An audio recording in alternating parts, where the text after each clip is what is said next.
Olá, meu amigo, minha amiga, sejam bem-vindos aqui ao canal Conversa do PH. Desta sexta-feira, nós iremos conversar aqui com o presidente do SINPRO, Sindicato de Professores e Auxiliares da Educação do Estado do Piauí, meu amigo, professor de Química, Jurandir Soares, onde a gente já trabalhou aqui em Teresina, em várias escolas, desde a década de 90, né, Jurandir?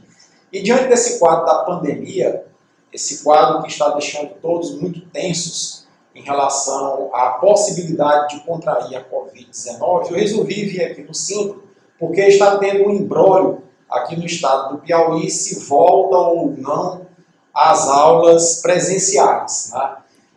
Eu queria começar esse bate-papo com o Jurandir, lembrando, Jurandir, que no mês de janeiro, vários especialistas do mundo já vinham chamando a atenção para a possibilidade daquela epidemia de Covid lá em Wuhan transformasse numa pandemia.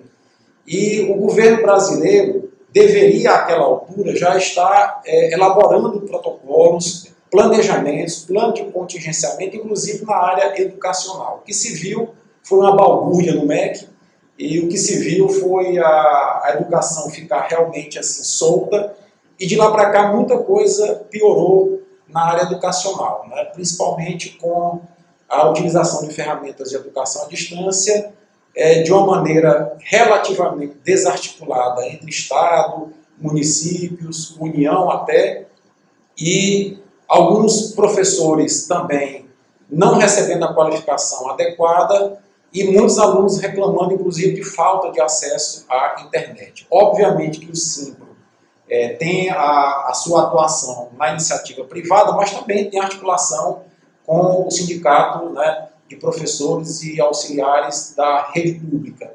Como é que você avalia esse cenário de acessibilidade do estudante piauiense em relação às atividades, às aulas, tanto no setor público como no setor privado? Como é que está sendo a percepção sua em relação a isso? Veja bem, é um prazer estar aqui no Conversa com o PH, né? E vamos acessar esse canal, né? Sou seguidor do canal também. Então, veja bem, ainda bem que a gente tem esse espaço para conversar, pô. Veja só, a nossa preocupação é muito grande com esse distanciamento, né, entre a rede pública e a privada.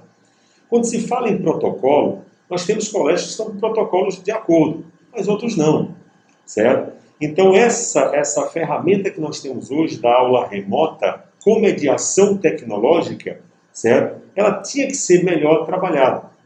E o governo deveria se preocupar mais com essa aula remota, que vai permanecer, você sabe que veio para chegar, veio para ficar, certo? Então essa preocupação nossa é muito grande, porque muitos dos nossos professores não estavam preparados e não estão preparados, certo? Não foi feito nenhuma capacitação para esse professor, foi pego de surpresa. E eu falo com convicção porque eu trabalho na área educacional há muito tempo, sou professor de terceiro ano e pré-vestibular. Certo? Então, essa pandemia veio para mexer com muita coisa. E a área educacional não é diferente. Tanto é verdade, Paulo, que a nossa área educacional ela é diferente de todas as demais sob todos os aspectos. Certo? Por quê?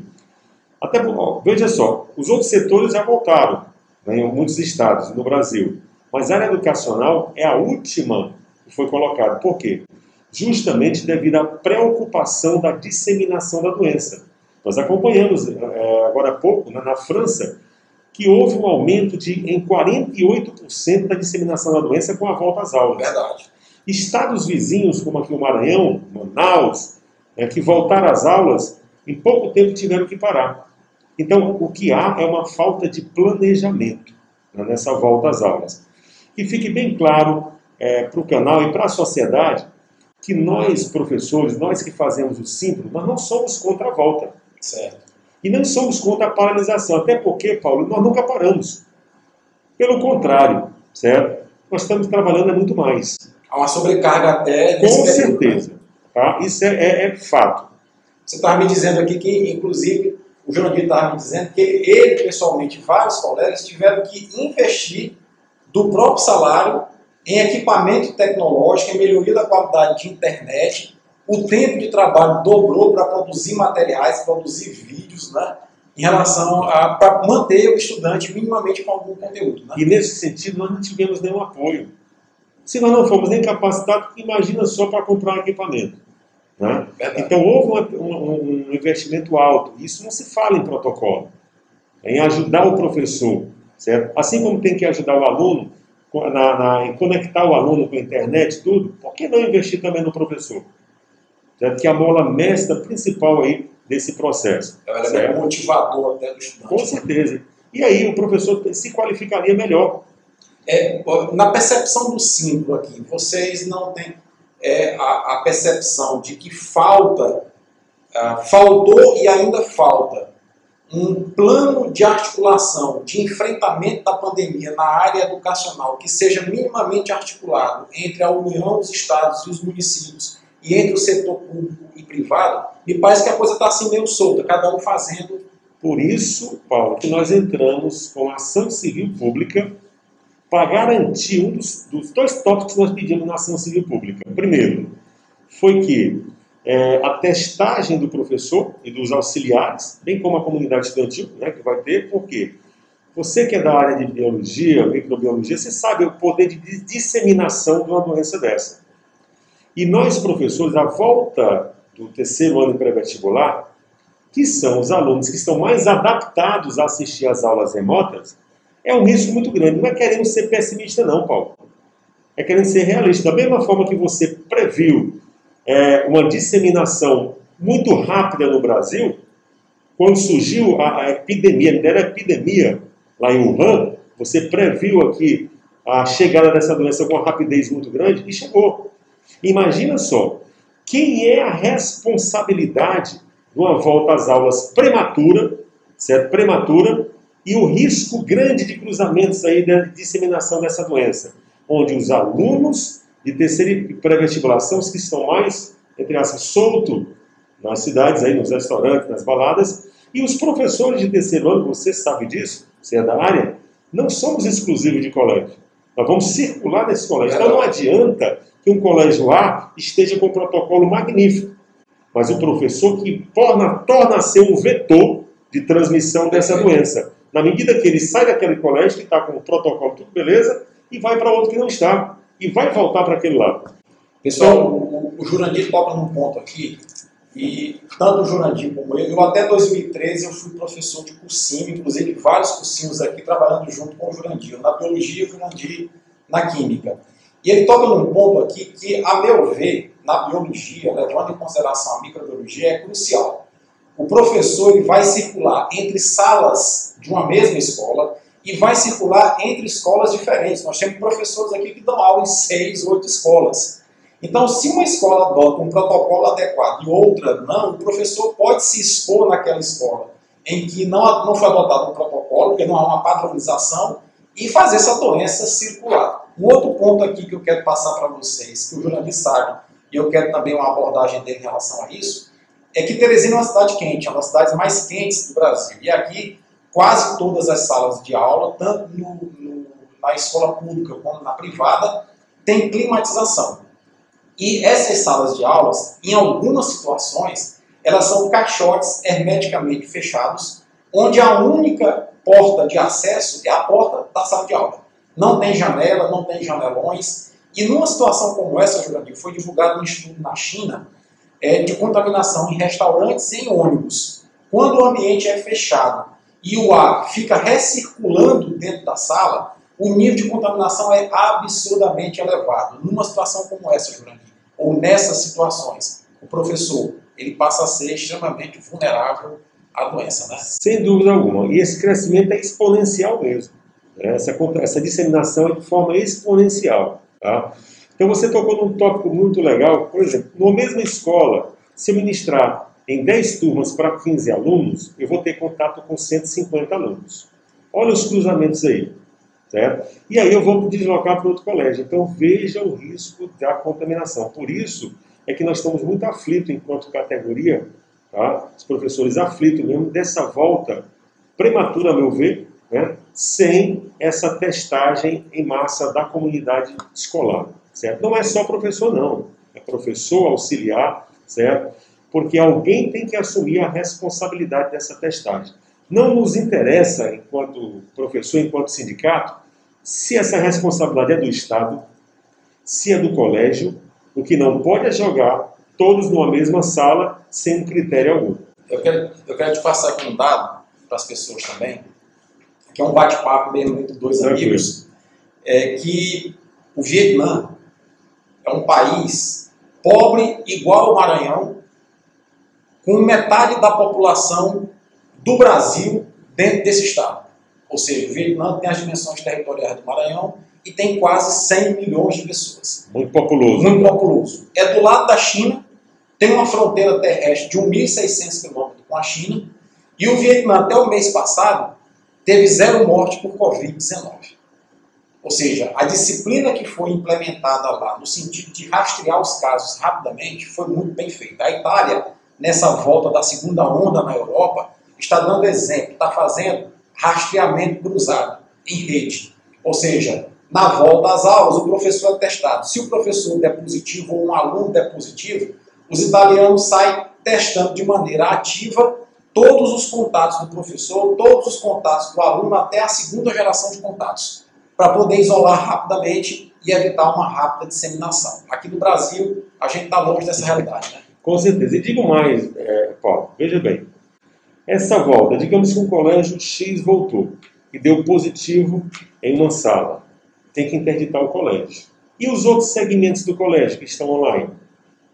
Como é que vai ficar? Então nem isso pensaram. Verdade. Certo? Porque vão passar no mínimo 14 dias interditado ali. Não é verdade?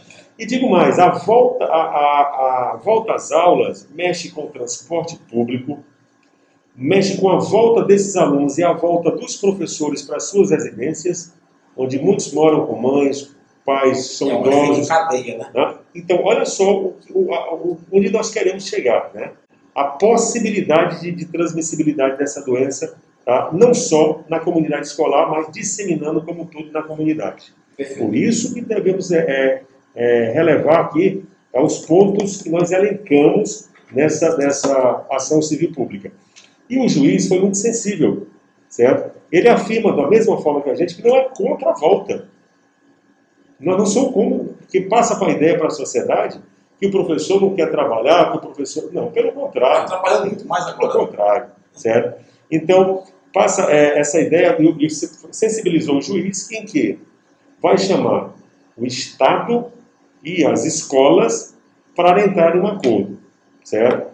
E pasmem, o Henrique, nós não, enquanto sindicato, enquanto professores, nós não fomos convidados a participar do protocolo, da formação desse protocolo, que poderia ter sido, porque nós somos parte integrante. Lógico. E poderiam ter colocado essas questões tudo na época da elaboração do protocolo, certo? E nós não fomos convidados, apesar de ter mandado ofício. Se disponibilizando, né? E eu quero que as pessoas também entendam o seguinte: um professor como eu, o Jurandir e tantos outros aqui em Teresina e tantos outros no Brasil, que já temos 20, 30 anos de sala de aula, a gente já está com o nosso esquema de aula internalizado na cabeça, porque muitas vezes um professor que vive da sala de aula mesmo, ele repete uma mesma aula 14, 15 vezes no mesmo dia.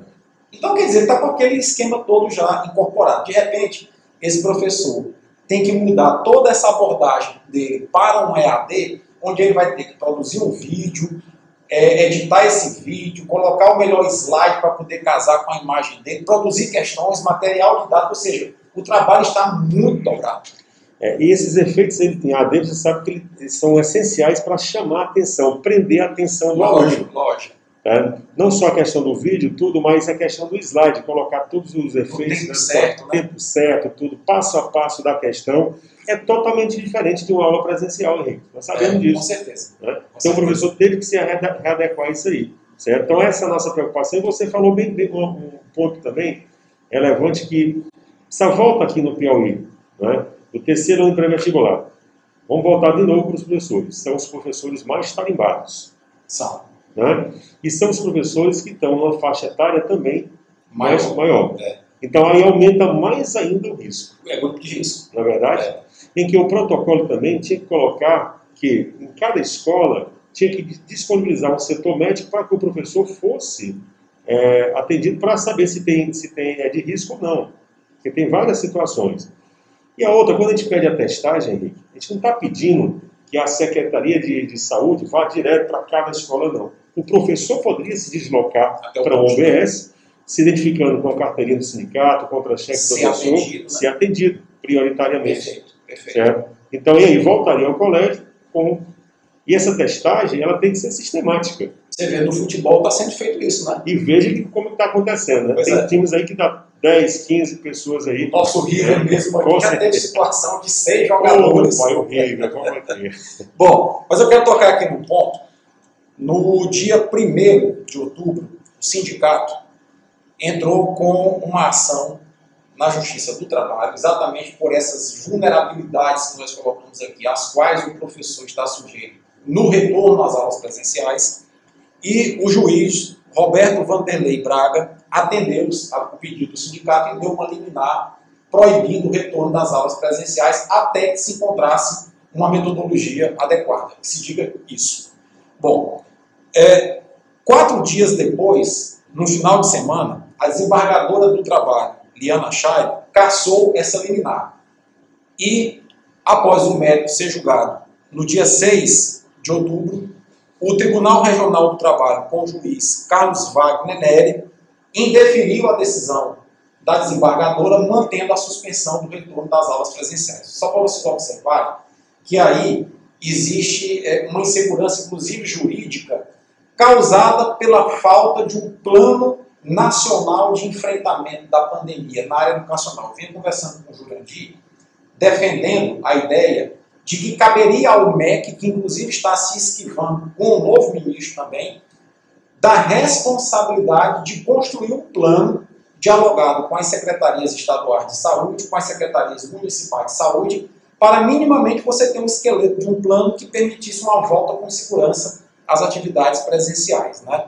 Então eu queria só que o Jurandir explicasse um pouquinho melhor esse imbróglio jurídico que está acontecendo aqui no estado do Piauí em nome da segurança de estudantes, professores, auxiliares da educação e seus familiares, porque pegar a doença dentro do ambiente escolar, a pessoa também leva essa doença para dentro de casa. Com certeza. Né? Você resumiu todo o processo aí. E o juiz foi muito sensível, né, no nosso pedido. Né? Ele também disse que não é contra a volta, mas tem que ter uma volta preocupado com a saúde dos profissionais envolvidos, certo? E isso foi com a sensibilidade do juiz. Então, o que é que vai acontecer agora? Vai ser chamado o Estado, dentro de 5 dias, o Estado e o SINEP, que é o Sindicato das Escolas Particulares, para se adequarem e o juiz declarar a volta ou não. E o SINPRO vai ser chamado? Vai ser chamado posteriormente, depois que ele chamar os dois, o SINPRO vai ser comunicado de que vai ser dessa forma. Agora, mais uma pergunta. A quem cabe, Henrique, a fiscalização? Certo? A vigilância sanitária? Beleza. Certo? Mas em que critérios? E a gente tem que participar dessa fiscalização também enquanto sindicato. Com certeza. Não é verdade? Com certeza. Então, olha só. A questão hoje está pautada dessa forma, né? Estamos esperando uma decisão judicial, como você bem colocou. A insegurança do retorno provoca uma insegurança jurídica. E se os juízes estão inseguros, é porque eles estão realmente sensíveis a essa volta. A essa volta, diga-se passagem, para mim, prematura. Certo? Porque não foi feito um planejamento adequado para essa volta. E nós não fomos, mais uma vez eu digo, nós não fomos convidados a participar da formação do protocolo. Eu acho isso lamentável, profundamente lamentável. Bom, e a gente está chegando aqui ao final do nosso bate-papo com o Jurandir, e eu queria abordar a decisão de antes de ontem, né, do Conselho Nacional de Educação, que se reuniu de forma virtual. Veja, os conselheiros estão reunidos de volta de forma virtual e os professores têm que vir presencial para dar aula. Enfim, então, os conselheiros se reuniram de forma virtual e tomaram 2 decisões básicas nessa semana. Primeira decisão é que as escolas e as faculdades podem postergar as atividades remotas até dezembro de 2021. Então, isso já mostra por si só a gravidade do problema da pandemia, que, na visão do Conselho Nacional de Educação, ainda pode se estender com seus resquícios até dezembro de 2021, colocando em risco estudantes, professores, etc. E a segunda decisão é a decisão de fundir o ano letivo de 2020 ao ano letivo de 2021, numa espécie de gambiarra, que a gente chama aqui no Nordeste, acolchambramento da situação. Eu queria também ouvir sua posição em relação a isso, sua opinião. Na verdade, a minha opinião é bem clara, né? O que deveria ser feito em 2021, já planejado antecipadamente, era fazer a melhoria em relação ao 2020, ou seja, o contraturno, tentar sanar as deficiências que tiveram esse ano. Tá? E não fazer justamente o ajuntamento de séries, certo? Que a gente não sabe como é que vai funcionar, certo? E até porque, né, tem um conteúdo programático de cada série. Como é que vai ser isso tudo junto e misturado? Né? E eu sei que essa pandemia ela vai se arrastar muito mais tempo. Né? Até isso também, né, eu não estou vendo por parte do governo federal, Henrique, um planejamento de vacina. Você sabe que você é da área da biologia, que até uma vacinação infantil ela tem que ser planejada de um ano para o outro. Certo? Como é que vai ser essa vacinação? Certo? Vacinar 200 milhões de pessoas de um dia para o outro não acontece. E ainda tem um outro detalhe que a gente não sabe. Eu estava conversando ontem com um amigo nosso em comum, Jota, professor de História, Joaquim Aguilera, lá de Fronteiras. E eu estava colocando isso para ele. Nós não sabemos, Jurandir, essa vacina deverá chegar em dezembro ou janeiro, os grupos prioritários deverão começar a receber vacinas, mas nós não sabemos se o efeito protetor dessa vacina vai ser de um dia, uma semana, um mês, um ano ou a vida toda. Vai ter 2 doses, 3 doses. Então quer dizer, você vai ter reforço.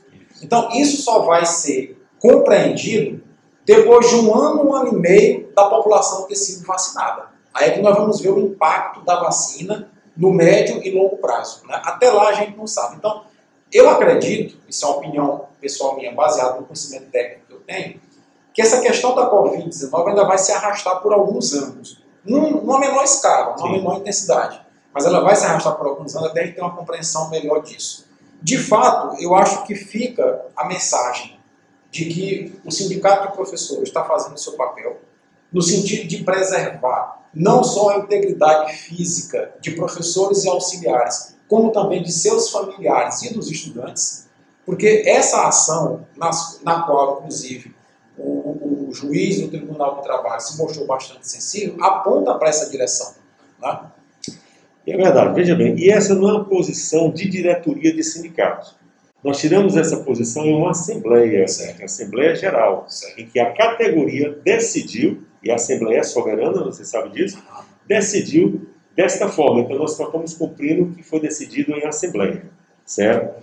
E digo mais, Henrique, olha só, essa volta, né, nos preocupa mesmo, né? Mas veja bem, há uns 3 anos atrás, eu trabalhei em um certo colégio, em que deu um caso de cachumba, e numa sala de 2º ano, 32 alunos tiveram cachumba.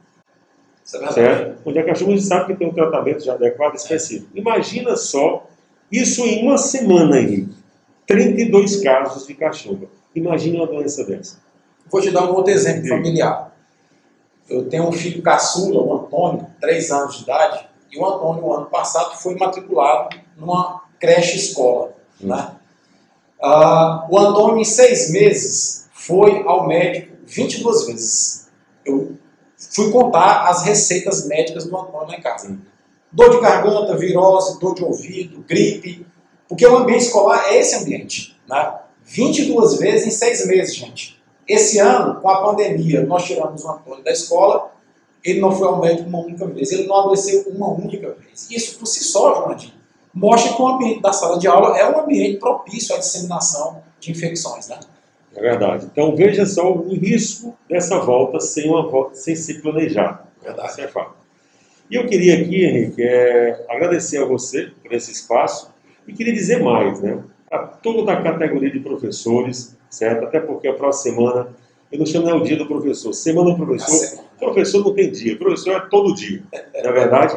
E agradecer, parabenizar todos nós professores, porque ao contrário do que o ministro da Educação falou, que professor é professor porque não teve condição de fazer outra coisa. Não, eu quero dizer para o ministro, e para vocês, para os nossos seguidores aqui do canal Conversa PH, que existe sim professores vocacionados, certo? Eu já estou há 30 anos como professor Tive várias oportunidades para outros segmentos, mas eu me realizo como professor. Acredito que você também. Então, existem... Tá? Nós não estamos professor. Nós somos professores. E a única profissão, Henrique, que eleva os outros, eleva a autoestima, que a gente só vence com a educação. Certo? Só vence com a educação. Infelizmente, a visão de muitos não é assim. Certo? Mas quero dizer mais uma vez, existem professores vocacionados. Certo? Os professores estão aí para contrabalancear essa fala do ministro. Uma fala impensada, certo? Sobre todos os objetivos. Eu queria muito agradecer aqui a disponibilidade do Jurandir, que é um amigo assim, que eu tenho já de longas datas, torcedor do River, igual a mim também, sofredor, né? E eu queria corroborar essa fala final do Jurandir, porque eu sou dentista e sou biólogo, né, de formação. Eu cheguei a montar um consultório odontológico, sou especialista em ortodontia, trabalhei 10 anos como dentista e professor, mas depois de 10 anos eu percebi que eu me sinto à vontade, eu gosto do ambiente da sala de aula. Não tive dúvidas, tranquei o consultório e hoje me dedico unicamente à sala de aula. Ou seja, professor não está professor porque não teve outra opção. Professor, na sua grande maioria, é um entusiasta pela educação e vive da educação, fazendo da educação aquilo que ele gosta de fazer no seu dia a dia.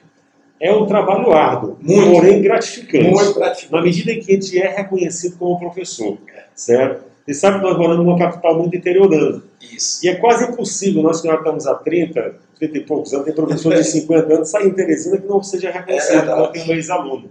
Isso é prazeroso, certo? Ver que você conseguiu elevar aquele cidadão a galgar uma posição melhor. E como diz na química, procurar subir no subnível da vida e finalmente se estabilizar. Grande, obrigado. Tranquilo. Gente, forte abraço, deixa aqui um comentário, sua curtida e até a próxima.